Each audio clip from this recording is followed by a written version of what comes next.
On a pris connaissance de la liste de joueurs que Claude Onesta a conviés au stage de préparation à Cap-Breton du 27 au 29 décembre. On note le retour du capitaine Jérôme Fernandez, mais aussi l'arrivée de deux petits nouveaux en vert. Le Chambérien Timothée Nguessan, l'une des révélations de la saison, et le Toulousain Valentin Porte. Les deux jeunes ont été appelés a priori pour qu'ils s'acclimatent doucement à l'atmosphère du groupe France. Alors voilà, Toulouse va mal en championnat, mais le club peut donc s'enorgueillir de compter en ses rangs un international potentiel. En plus, le jeune Valentin Porte, 22 ans, mais déjà sa 5e saison en D1. Regardez sa fiche, il est l'ailier droit du Phoenix Valentin Porte. Clément Cotentin est allé le rencontrer à Toulouse hier, le jour de ce match donc perdu face à Célestat. Et vous allez voir, Valentin a une façon très personnelle de préparer un match de D1. Avant un match, j'aime bien venir taper 2-3 balles, 2-3 putts et marcher un peu quoi.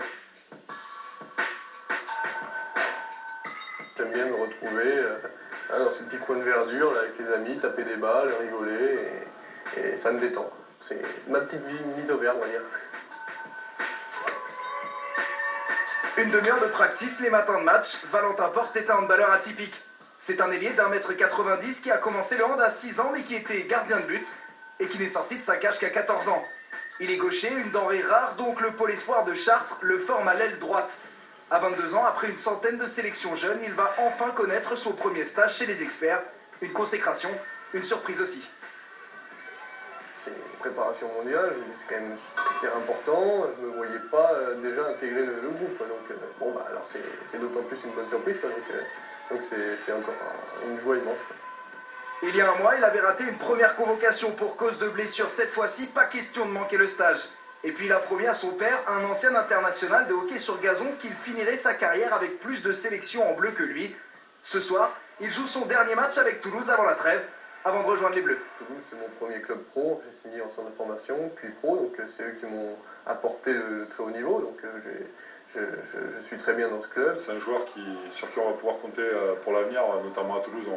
On compte vraiment très très fort sur lui, mais pour cela il faudra aussi que le club grandisse et continue à lui offrir ce qu'il a envie, parce que si lui progresse vite et que nous on n'arrive pas à franchir les paliers avec le club, au bout d'un moment il aura envie d'ailleurs et c'est compréhensible.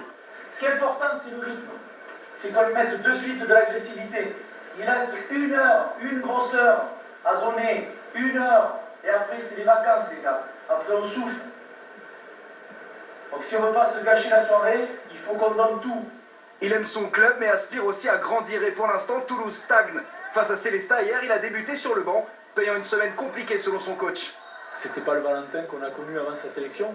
C'est pour ça qu'il n'a pas débuté ce soir, puisque c'est Pierre Richel qui a débuté. Mais après, il a fait des choses bien, mais par rapport à ce qu'il fait d'habitude, il était un peu en dedans. Et ben voilà, c'est l'apprentissage. Maintenant, il est peut-être en train de changer de statut et il va falloir qu'il assume. Refroidi par son entrée tardive, il faut attendre la deuxième mi-temps pour le voir essayer de relancer Toulouse. Le Phoenix compte jusqu'à 4 buts de retard. Valentin en marque 2 consécutifs en milieu de deuxième mi-temps pour ranimer son équipe.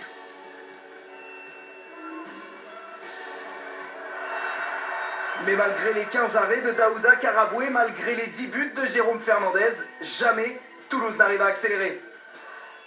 Toulouse a du mal à défendre aussi pour la deuxième fois en 2 matchs. Ils encaissent 32 buts et s'inclinent. On a vraiment des chèvres toute la semaine. Lundi, mardi, on dit comment il faut jouer et tout. On arrive là, on joue comme des sénateurs, on joue complètement à l'envers, c'est du grand n'importe quoi. Je pense que beaucoup on était en vacances. Quoi. Donc c'est vraiment rageant. Pour un dernier match, on va pouvoir le faire ça. Quand un match amiral comme ça, c'est interdit. Valentin Porte est exigeant et ambitieux. Toulouse, 10e de la D1, va devoir grandir aussi vite que lui pour le voir éclore les saisons prochaines dans la Ville Rose et sous le maillot bleu.